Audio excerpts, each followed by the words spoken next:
Ok, le titre est marrant. Suis-je une mauvaise personne pour ne pas avoir laissé ma belle-mère entrer après qu'elle ait détruit mon set Lego Faucon Millennium? J'ai 38 ans, je suis mariée à une femme de 37 ans et on a un fils de 7 ans. J'adore les Lego depuis tout petit et oui, c'est un peu enfantin, mais ça me rend heureux.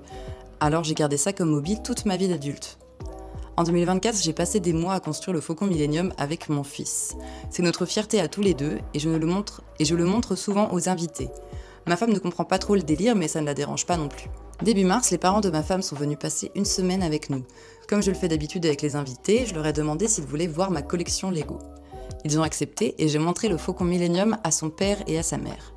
Son père a été impressionné par le temps que ça avait pris de construire ma collection, mais sa mère a dit que c'était une perte de temps et que je devrais me concentrer sur le fait d'être un vrai homme et de gravir les échelons de l'entreprise. Ah, mon Dieu, elle a une triste vie, elle. J'ai ri parce qu'elle est assez âgée et je me suis dit qu'elle avait des idées un peu démodées. On a quitté la pièce et personne n'en a reparlé pendant quelques heures. Mais au dîner, sa mère a dit de nulle part que je devrais abandonner tout ce truc de Lego et être un vrai homme. On a ignoré ça et on est passé à autre chose. Tout semblait bien le matin où ils sont partis. Le lendemain matin, je me suis réveillée et j'ai trouvé mon Faucon Millennium en morceaux. Avec un mot de la mère de ma femme disant calmement que c'était pour mon bien, pour que je puisse être un vrai homme et me concentrer sur ce qui compte. Il s'avère qu'elle l'a détruit en douce pendant la nuit et qu'elle est partie le matin.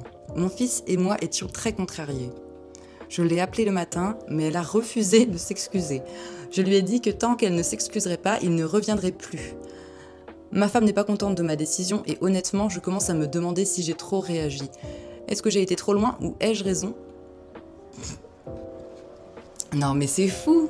C'est quoi cette vieille daronne là qui doit avoir absolument aucun moment de fun dans sa vie?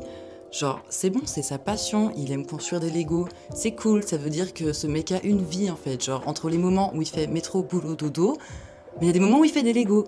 Métro, boulot, Lego, dodo. Il n'y a pas de souci en fait. Si elle a aucune activité dans sa vie, elle fait pas de sport, elle fait pas de peinture, elle fait rien du tout, elle s'emmerde comme une vieille bique, c'est son problème. Genre, c'est vraiment vicieux. C'est très très vicieux, c'est pervers en fait comme manière d'agir. Puis tout ça pour être un vrai homme. Je suis un mal alpha! Respectez-moi! Mais non, en fait, faut arrêter ces conneries. On peut avoir des hobbies, Si tu aimes Hello Kitty, tu collectionnes du Hello Kitty, mais c'est très bien, fais ce qui te rend heureux, en fait, tout simplement. Donc je comprends qu'ils ne veuillent plus les réinviter à la maison. Après, c'est peut-être un peu trop définitif. Oui, c'est peut-être un peu trop définitif, mais de toute façon, je pense que sa femme réussira à le convaincre de les faire revenir, mais ce serait bien qu'il s'excuse, car il n'y avait absolument aucune raison de faire ça. En plus, c'est ce qu'il partage avec son fils. Il passe du temps avec son fils, ils fabriquent ça ensemble, c'est beau, c'est un lien père-fils. Genre, si c'est pas ça, être un vrai homme, c'est-à-dire un homme qui prend soin de sa famille et de son enfant. Mais alors, qu'est-ce que c'est? Qu'est-ce que c'est? Allez, ciao la vieille bique. On passe au thread suivant.